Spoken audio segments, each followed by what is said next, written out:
Bon dia, bona tarda o bona nit. Us intentaré llegir per segona vegada el llibre de Harry Potter i la pedra filosofal. Aquesta vegada espero que es pugui veure millor en pantalla. El nen que va sobreviure. El senyor i la senyora Dursley del carrer Private número 4 estaven molt orgullosos de poder dir que eren gent perfectament normal. Gràcies a Déu. Eren les últimes persones que un esperaria veure ficades en res d'estrany o misteriós, perquè simplement no suportaven les ximpleries. El senyor Dursley era director d'una fàbrica anomenada Grunnings, que feia broques. Era un home gros i fort, que gairebé no tenia coll, però que lluïa un bigoti enorme. Més o menys. La senyora Dursley era prima, rossa i si fa no fa, tenia el coll el doble de llarg del que és habitual, la qual cosa li resultava molt pràctica a l'hora de passar-se el dia espiant els veïns per sobre de les tanques. Els Dursley tenien un nen petit que es deia Dudley i que, segons ell, era el nen més encantador del món. Els Dursley tenien tot el que desitjaven, però a més també tenien un secret. I el que els feia més por era que algú el descobrís. Creien que no podrien suportar que algú s'assabentés de l'existència dels Potter. La senyora Potter era germana de la senyora Dursley, però no es veien des de feia anys. De fet, la senyora Dursley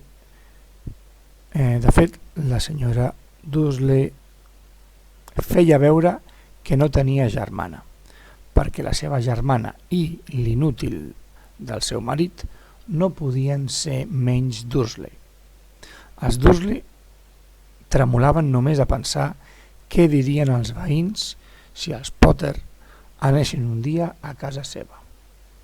Els Dursley sabien que els Potter també tenien un nen petit, però no l'havien vist mai.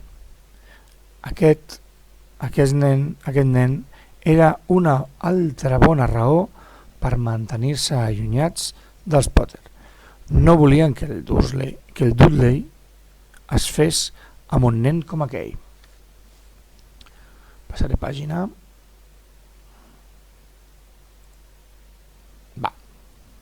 Continuem.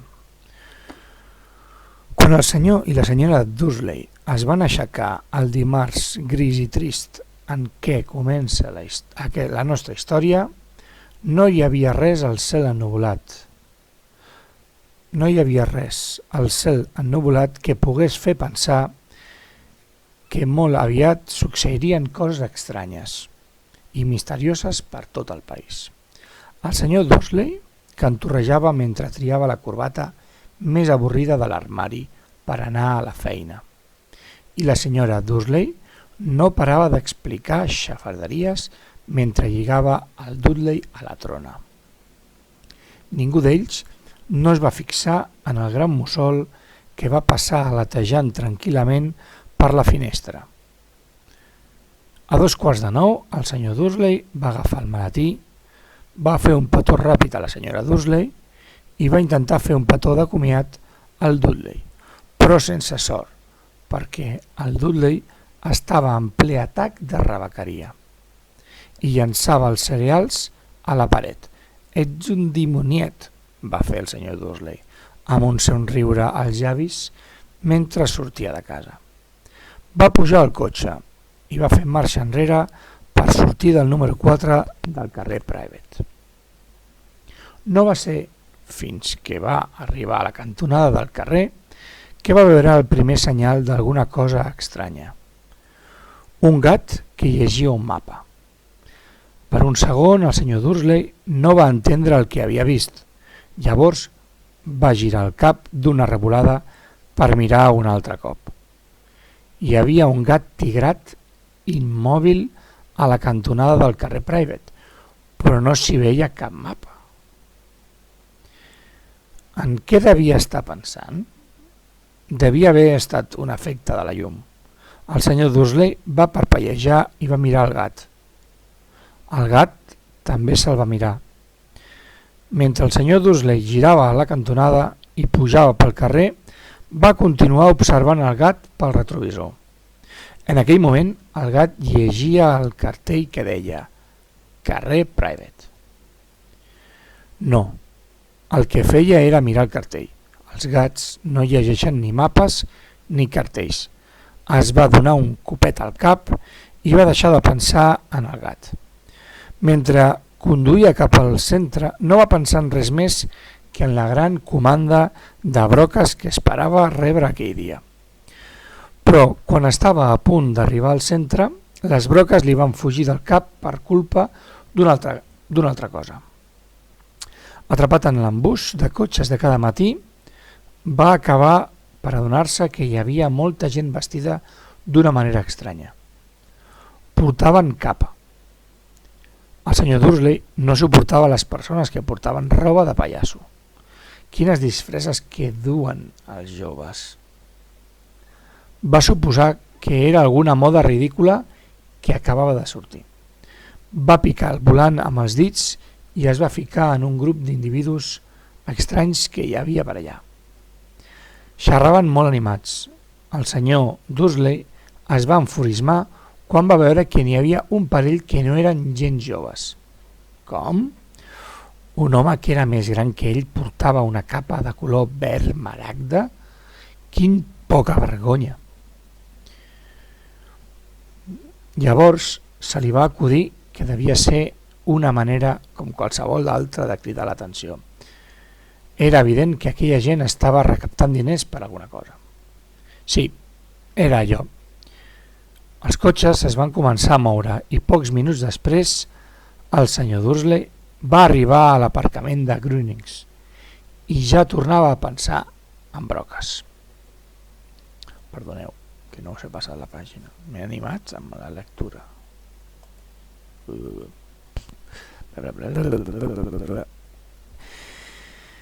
Va arribar a l'aparcament de Grunnings i ja tornava a pensar en broques. Al seu despatx del 9è pis, el senyor Dursley sempre s'asseia d'esquena a la finestra. Si no hagués estat així, aquell matí potser li hauria costat més concentrar-se en les broques. Ell no va veure els mussols que planaven pel cel a plena llum del dia, però els que eren al carrer sí que els van veure. Assenyalaven els mussols amb el dit i observaven, bocabadats, com volaven per damunt d'ells. La majoria no havien vist mai un mussol ni de nit. El senyor Dursley, però, va passar un matí sense mussols, totalment normal. Va escridassar 5 persones, va fer unes quantes trucades importants i va cridar una mica més. Va estar de molt bon humor fins a l'hora de dinar, en què va pensar que estaria bé estirar una mica les cames i va baixar al forn de davant per comprar-se una pasta. Havia oblidat totalment la gent de les capes, fins que va trobar-ne un grup al costat del forn.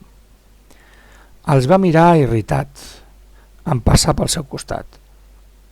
No sabia exactament per què, però el van deixar intranquil. A més, murmuraven entusiasmats i no veia que duguessin cap pot per recaptar diners. A la tornada, ja amb el donut a la mà, va entendre alguna cosa del que deien. Passo full.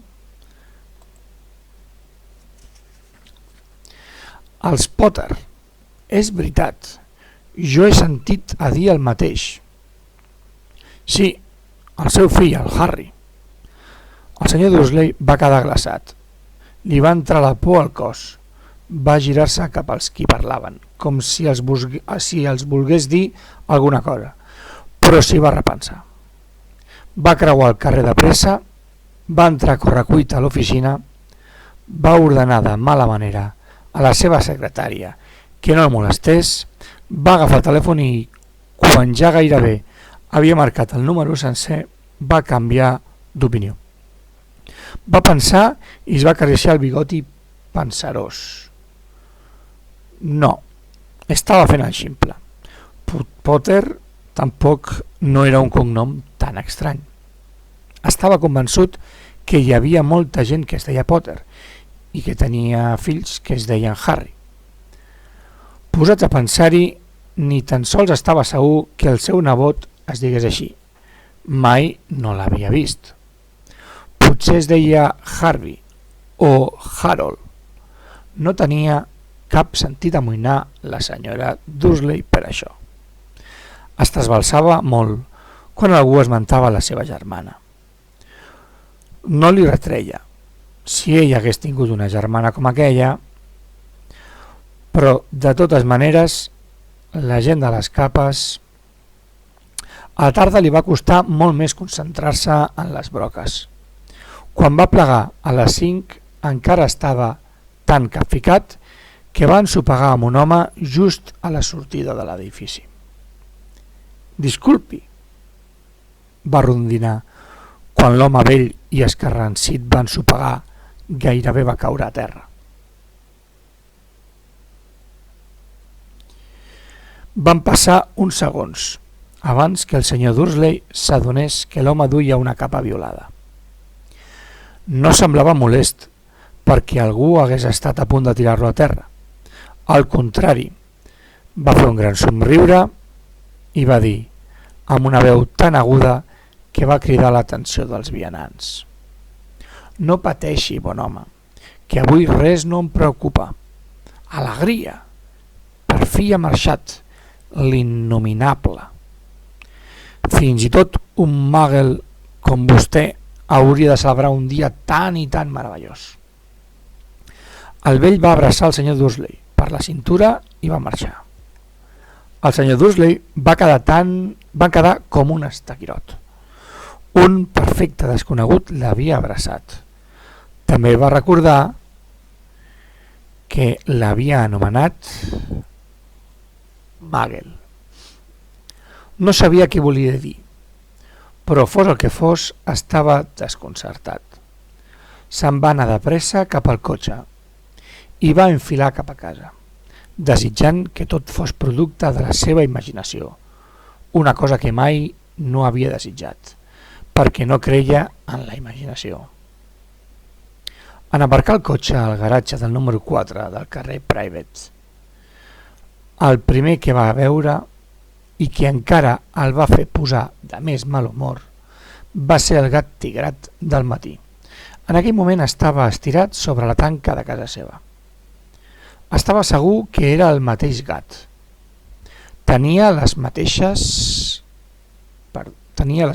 taques al voltant dels ulls. «Fuig d'aquí!», va cridar el senyor Dursley. El gat no es va moure. Es va limitar a fer-li una mirada severa. El senyor Dursley es va preguntar si allò entrava dins el comportament normal d'un gat. Va intentar asserenar-se i se'n va anar cap a casa. Estava decidit a no dir-ne res a la seva dona. La senyora Dursley havia tingut un dia normal, tranquil. Durant el sopar li va explicar els problemes que la senyora veïna del costat tenia amb la seva filla i també que el Dudley havia après una paraula nova: no. El senyor Dursley va intentar comportar-se com sempre. Un cop van haver ficat el Dudley al llit, se'n va anar cap a la sala i encara va ser a temps de veure el final de les notícies.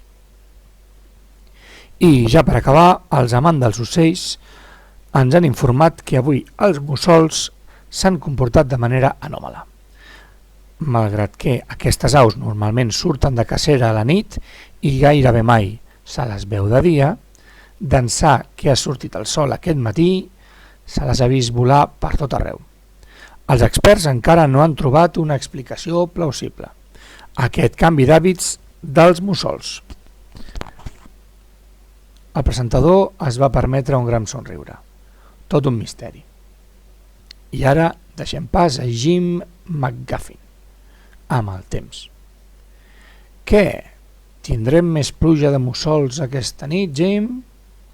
Doncs mira, Ted, va dir l'home del temps. No ho sé, però els mussols no han estat els únics que s'han comportat de manera sorprenent. Alguns observadors han trucat des de punts tan distants com Kent, Yorkshire i Dundee, per dir-me que, en comptes dels xàfecs que vaig anunciar ahir, han tingut una pluja d'estels. Potser és que la gent ha celebrat la nit de les fogueres abans d'hora. Que no és fins la setmana que ve, amics. De totes maneres, tindrem una nit passada per aigua. El senyor Dursley va quedar glaçat a la butaca. Estels fugaços a tota la Gran Bretanya, mussols que volen de dia, gent estranya amb capa per tot arreu i un comentari sobre els Potters. La senyora Dursley va entrar a la sala amb 2 tasses de te. No hi havia més remei, li havia d'explicar. Es va acariciar la gola, nerviós. Petúnia, amor meu, no has tingut notícies de la teva germana últimament, oi? Tal com preveia, la senyora Dursley es va sobresaltar i va fer cara d'enfadada. Era natural, estava acostumada a fer com si no tingués germana. No, va dir amb aspresa. Per què? No, per unes coses estranyes que han dit a les notícies, va rondinar el senyor Dursley. Mussols, estels fugaços i molta gent rara pel carrer. I, va fer la senyora Dursley, doncs que pensava que potser tot això tenia alguna cosa a veure amb, no sé, amb la seva gent. La senyora Dursley va fer un glopet de te amb els llavis contrets. El senyor Dursley no sabia si dir-li que havia sentit el nom de Potter. Va decidir que no gosava. En comptes d'això va dir tranquil·lament com va poder: el nen té més o menys la mateixa edat del Dudley, oi? Suposo que sí, va respondre ella incòmoda. Com es deia? Howard, oi? Harry. Un nom ben lleig i vulgar, si t'he de ser sincera. Oh, i tant, va fer el senyor Dursley, amb el cor encongit, i estic totalment d'acord.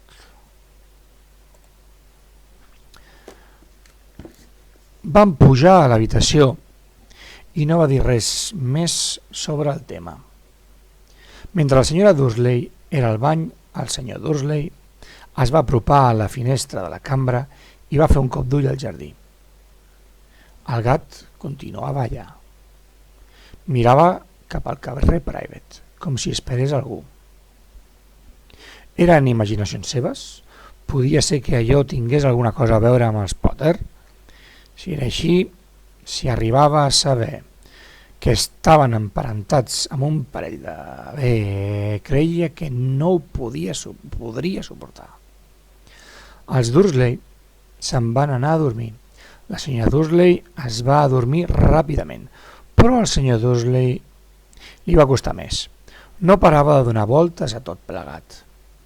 Abans que finalment s'adormís, va tenir un últim pensament que el va deixar tranquil.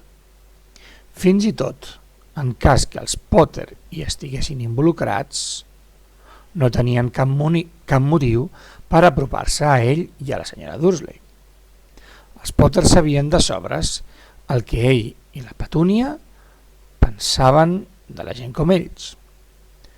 No s'imaginava com podien veure's embolicats en allò, fos el que fos. Va badallar i va canviar de costat. No, res de tot allò no els havia d'amoïnar, a ells. S'equivocava de mig a mig, i mentre el senyor Dursley anava caient en un son intranquil, en un son intranquil, el gat, que era fora, sobre la tanca, estava ben despert. Estava quiet com una estàtua, amb els ulls clavats en la cantonada més llunyana del carrer Private. Ni tan sols es va immutar quan la porta d'un cotxe es va tancar de cop al carrer del costat, o quan dos mussols li van passar per sobre. Era gairebé mitjanit quan finalment es va moure. Un home va aparèixer a la cantonada que el gat havia estat vigilant. Va aparèixer tan de sobte, tan silenciosament, que qualsevol hauria pogut pensar que havia sortit de sota terra. El gat se li va eriçar la cua i se li van empetitir els ulls.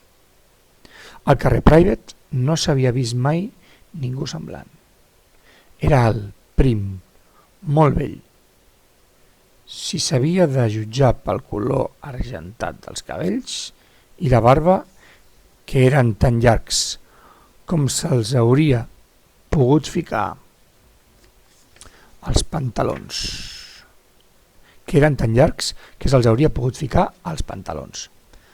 Portava una túnica llarga, una capa morada que arrossegava per terra,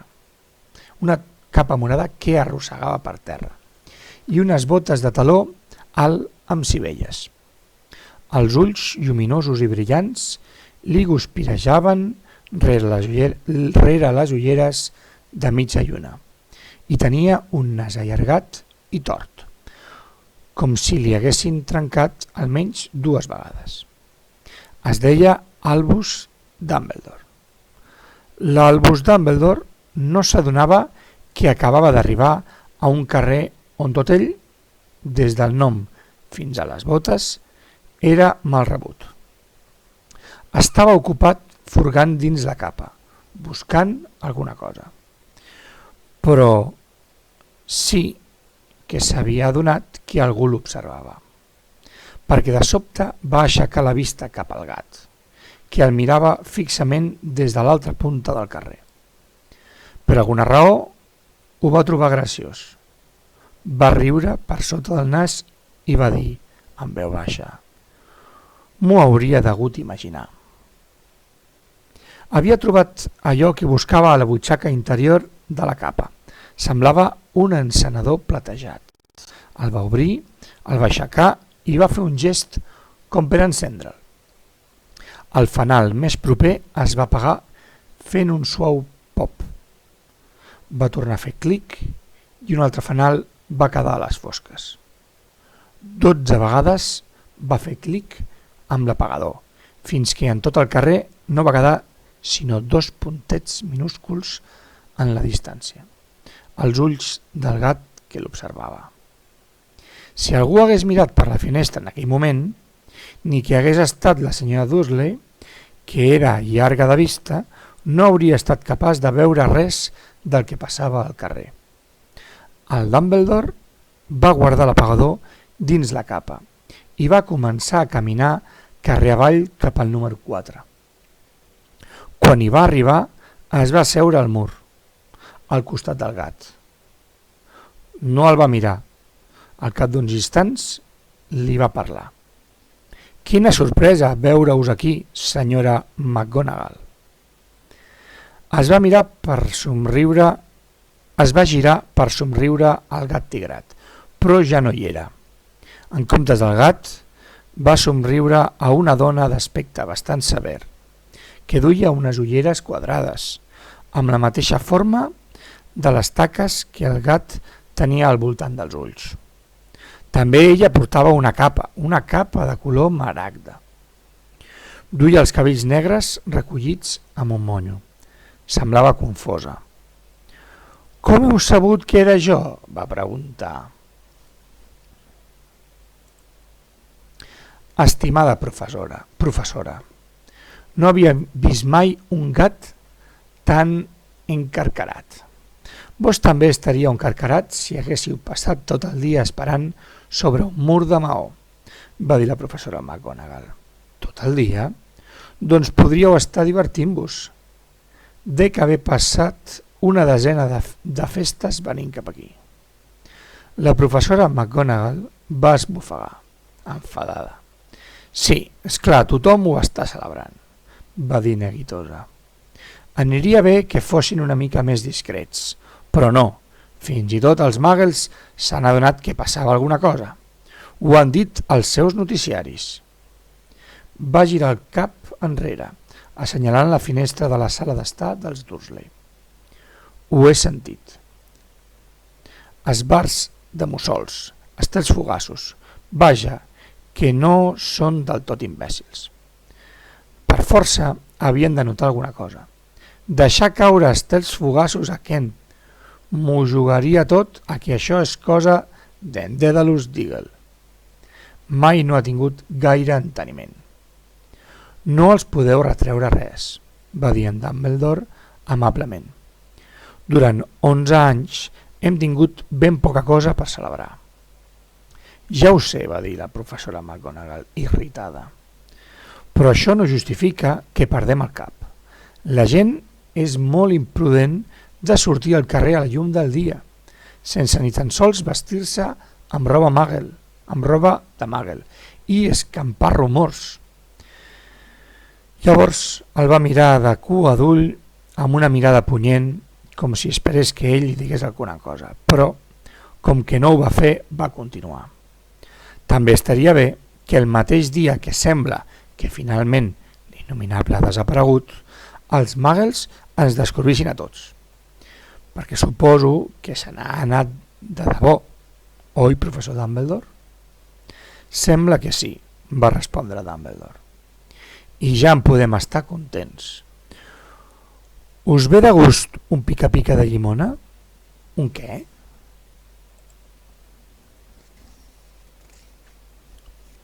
Un pica-pica de llimona. És una llaminadura dels Muggles, que m'agrada força. No, gràcies, va dir la professora McGonagall fredament, com si pensés que no era el moment per a pica-piques de llimona. El que us deia, fins i tot si l'Innominable se n'ha anat de debò... Estimada professora, segur que una persona sensata com vos no el pot anomenar pel seu nom? Tota aquesta ximpleria de l'Innominable. Fa 11 anys que intento convèncer la gent que li digui pel seu nom, Voldemort. La professora McGonagall es va sobresaltar, però el Dumbledore, que estava desembolicant 2 pica-piques de llimona, no se'n va adonar. Dient-li Innominable, no fem més que embolicar la troca.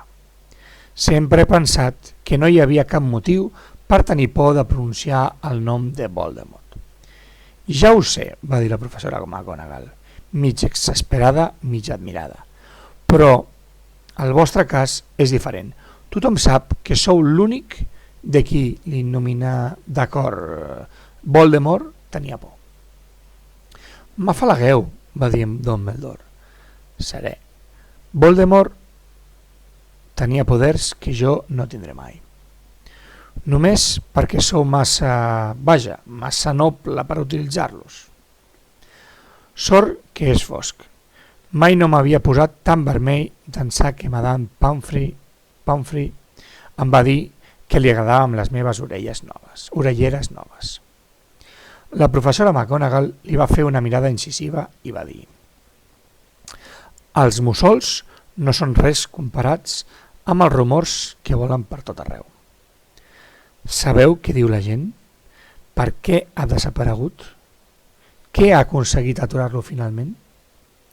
Semblava que la professora McGonagall havia arribat a allò de què realment volia parlar, a la veritable raó per la qual s'havia passat tot el dia esperant sobre un mur fred i dur, ja que mai,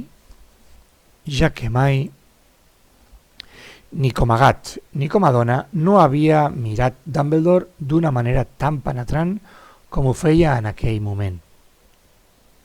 Estava clar, fos el que fos el que la gent deia, no s'ho creuria fins que el Dumbledore li digués que era veritat. Però en Dumbledore estava buscant una altra pica-pica de llimona i no va contestar. El que diuen, va continuar fent un esforç, és que la nit passada Voldemort va aparèixer pel cau de Godric, que hi va anar a buscar els Potter. Els rumors diuen que la Lily i el James Potter són morts. El Dumbledore va inclinar el cap en senyal de dol. La professora McGonagall va esbufegar. La Lily i el James, no m'ho puc creure. No m'ho volia creure. Oh, Albus. El Dumbledore li va passar el braç per l'esquena i li va donar uns copets. Sí, no m'ho recordeu, va dir en passar. La professora McGonagall va continuar amb veu tremolosa. Això no és tot. Diuen que va intentar matar el nen dels Potter, el Harry, però que no va poder. Que no va poder matar aquell noiet. Ningú sap per què, ni com va ser, però diuen que quan no va poder matar el Harry, quan no va poder matar el Harry Potter, d'alguna manera el poder de Voldemort es va esvair i que és per això que ha desaparegut. El Dumbledore va fer que sí amb el cap abatut. És cert? Va preguntar la professora McGonagall, vacilant. Després del que ha fet, de tota la gent que ha mort, no va poder matar un nen petit. És impressionant. De totes les coses que el podien aturar, però, per l'amor de Déu, com va poder sobreviure el Harry? Tan sols podem fer suposicions, va dir el Dumbledore. Potser no ho sabrem mai del cert. La professora McGonagall va treure un mocador brodat i es va eixugar els ulls amagats rere les ulleres. El Dumbledore va sospirar profundament mentre treia un rellotge daurat de la butxaca i mirava l'hora. Era un rellotge molt estrany. Tenia 12 busques i en comptes de números hi havia manetes minúsculs que donaven voltes a l'esfera. En qualsevol cas, en Dumbledore el devia entendre perquè se'l va guardar a la butxaca i va dir: el Hagrid fa tard. Per cert, suposo que va ser ell qui us va dir que jo seria aquí, oi? Sí, va fer la professora McGonagall. I suposo que no em direu per què sou precisament aquí. He vingut per deixar el Harry amb els seus tiets. És l'única família que li queda. No voleu dir... No pot ser que vulgueu dir que... amb la gent que viu aquí? Va esclatar la professora McGonagall, saltant a terra i assenyalant el número 4. Professor Dumbledore, no pot ser. Els he estat observant tot el dia. No hi ha dues persones al món que siguin més diferents de nosaltres que ells. I tenen un fill. He vist com clavava puntades de peu a la seva mare quan pujava pel carrer perquè volia caramels. El Harry Potter en aquesta casa. És el millor lloc, va dir el Dumbledore amb fermesa. Els seus tiets li explicaran tot quan sigui una mica més gran. Els he escrit una carta. Una carta? Va repetir la professora McGonagall, gairebé sense forces, asseient-se de nou al mur. Professor Dumbledore, de veritat creieu que tot això es pot explicar en una carta? Aquesta gent no entendrà mai en Harry. Serà famós, serà un mite. No m'extranyaria gens que el dia d'avui es conegués en el futur com el dia de Harry Potter. S'escriuran llibres sencers sobre el Harry. Tots els nens del nostre món sabran qui és. Exacte, va dir el Dumbledore, mirant-la molt seriosament per sobre de les ulleres de mitja lluna. Qualsevol criatura s'hi atabalaria. Serà famós abans de començar a caminar. Famós per una cosa que ni tan sols recordarà. No us adoneu que és molt millor que creixi lluny de tot això i que no s'ho trobi fins que estigui preparat per pair-ho, la professora McGonagall va obrir la boca, però s'hi va repensar. Va empassar saliva i va dir: sí, teniu raó, esclar, però com arribarà fins aquí el professor Dumbledore? Com arribarà fins aquí, professor Dumbledore? De sobte li va mirar la capa, com si pensés que potser hi amagava el Harry a sota. El porta el Hagrid. Creieu que és prudent confiar al Hagrid un afer tan important? Al Hagrid li confiaria la meva vida. Li confiaria la vida, va dir el Dumbledore. No vull dir que no tingui un bon cor, va dir la professora McGonagall a desgrat, però heu d'admetre que és una mica eixelebrat. Té tendència a... Què ha estat això? Un lleu retrò havia trencat el silenci que els envoltava. El soroll va anar augmentant gradualment, mentre miraven amunt i avall pel carrer, buscant els llums d'un vehicle, fins que es va convertir en un fort rugit que els va fer mirar cap al cel. Una motocicleta enorme va aparèixer volant i va aterrar al carrer davant d'ells. Si la motocicleta era enorme, encara ho era més l'home que la conduïa. Era gairebé el doble d'alt que un home normal i com a mínim 5 cops més ample. Era simplement massa gran i molt salvatge. La barba i les grenyes, negres, llargues i gruixudes, li tapaven gran part de la cara. Tenia les mans de la mida de la tapa d'un cubell d'escombraries i els peus, dins d'unes botes de cuir, semblaven cries de dofí. Els braços, immensos i musculosos, hi duia un farcell de mantes. Hagrid, per fi, va dir el Dumbledore, com si s'hagués tret un pes de sobre. Però d'on has tret aquesta moto? Me l'han deixat, professor Dumbledore, va dir el gegant, baixant de la motocicleta amb molt de compte mentre es parlava. Me l'ha deixat Sirius Black, el jove. Aquí el té, senyor. Cap problema? No, senyor. La casa estava mig destruïda, però l'he tret sense problemes abans que els muggles comencessin a pol·lular per allà. S'ha quedat adormit quan volàvem sobre Bristol. El Dumbledore i la professora McGonagall es van inclinar sobre el farcell de mantes. A dins, gairebé imperceptible, hi havia un nen petit dormint profundament. Al front, sota un floc de cabells negres, com l'atzabeja, i tenia un tall d'una forma molt curiosa, com si fos un llamp. Aquí és on va xiuxiuejar la professora McGonagall. Sí, va dir el Dumbledore. Tindrà la cicatriu per sempre. No podríeu fer-hi alguna cosa, professor Dumbledore? Encara que pogués, no ho faria. Les cicatrius poden ser molt pràctiques a vegades. Jo en tinc una sobre el genoll esquerre que és un plànol exacte del metro de Londres. Bé, dóna-me-la, Hagrid. Més val que anem per feina. El Dumbledore va agafar el Harry i va girar-se per anar cap a la casa dels Dursley. Què puc acomiadar-me d'ell, senyor? Va preguntar el Hagrid. Va inclinar aquell cap enorme sobre el Harry i li va fer un petó que devia ser molt raspós i pelut. Llavors, de sobte, va deixar un udol, com si fos un gos ferit. Va fer la professora McGonagall. Despertaràs els muggles.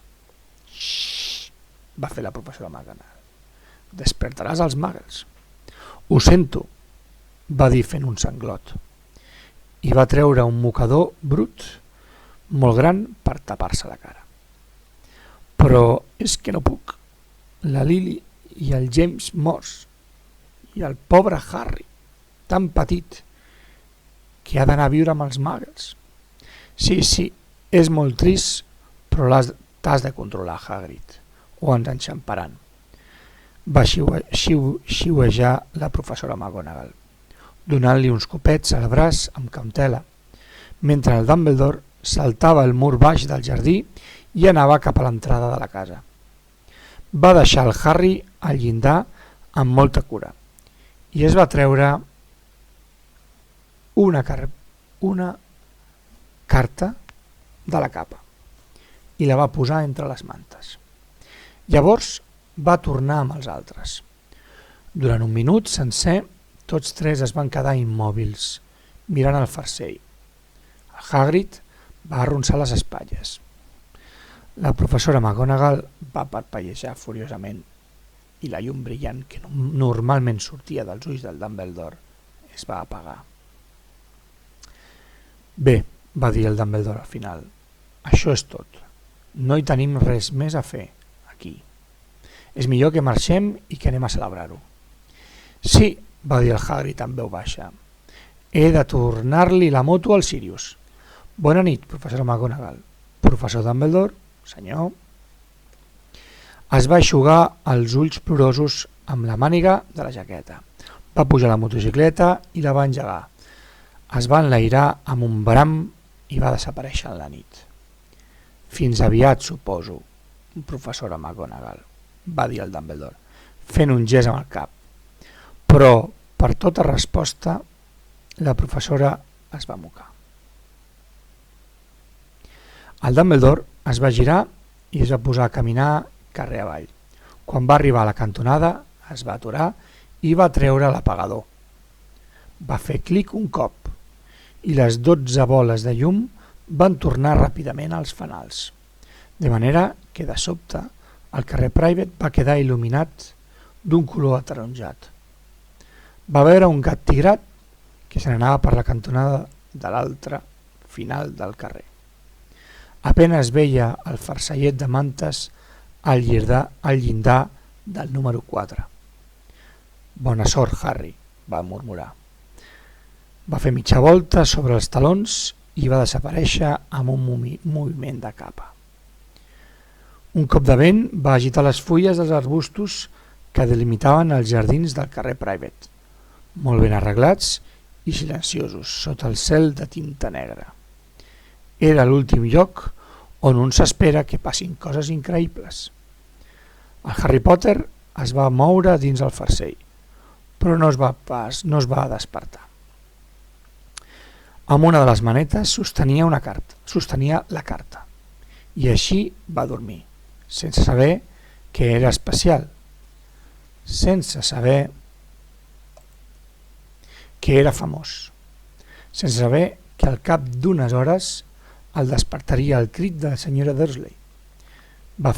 El despertaria el crit que la senyora Dursley va fer quan va obrir la porta per treure les ampolles buides de llet, sense saber que el seu cosí Dudley es passaria les setmanes següents clavant-li cops i pessigant-lo. No sabia que en aquell moment hi havia festes secretes per tot el país en què la gent brindava en veu baixa pel Harry Potter, el nen que va sobreviure. I espero que us hagi agradat aquest primer capítol de la primera pel·lícula del primer llibre de Harry Potter. Molt bon dia, molt bona tarda, molt bona nit.